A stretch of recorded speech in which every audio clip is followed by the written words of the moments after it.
Voilà pourquoi le régime ne marche pas.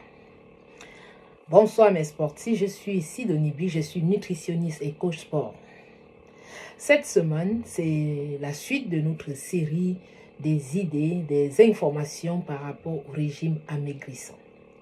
Le régime ne peut pas marcher parce que c'est un changement de comportement sur le plan alimentaire juste pendant une période donnée ou définie et après on retombe dans les anciennes habitudes.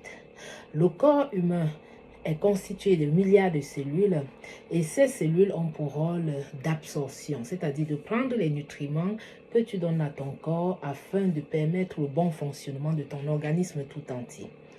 Alors, chaque fois que tu vas faire des régimes amaigrissants, c'est-à-dire soit t'affamer, soit ne pas prendre les nutriments dont ton corps a besoin pour bien fonctionner, limiter l'ingérence ou alors limiter la consommation des calories, tu vas bien sûr perdre des poids. Perdre du poids, ça veut dire simplement que tu laisses affamer ces cellules qui sont dans ton corps et après avoir arrêté le régime, tu vas maintenant nourrir ces cellules qui sont restés affamés, qui vont bien absorber les nutriments que tu vas leur donner quand tu vas retomber dans tes anciennes habitudes. Et en ce moment, tu reviendras tu vas encore plus prendre du poids qu'avant.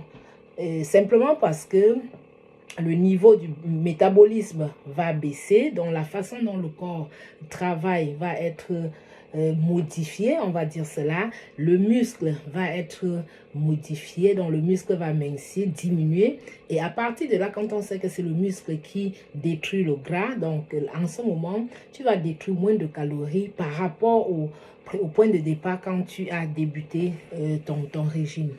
La deuxième des choses, c'est que on va plonger le corps dans un stress. Or, quand le corps est stressé, il cherche à se défendre et le corps va produire ce qu'on appelle les cortisones. Le cortisone, c'est un poison qui va ralentir tout le système métabolique, qui va te créer les insomnies, on a vu dans certains cas, ou alors d'autres problèmes au niveau des reins.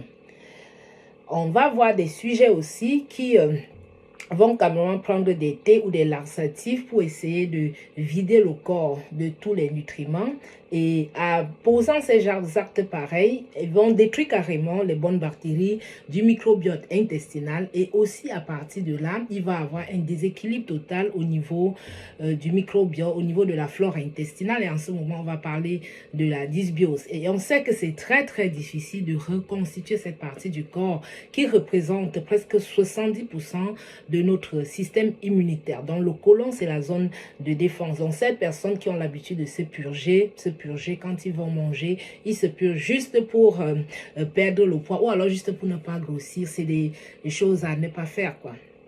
Donc le régime en fait est déconseillé dans son ensemble. C'est pas quelque chose qui peut marcher. Mon conseil à toi en tant que nutritionniste, c'est de voir un spécialiste nutritionniste qui peut te donner des conseils, qui peut non seulement te donner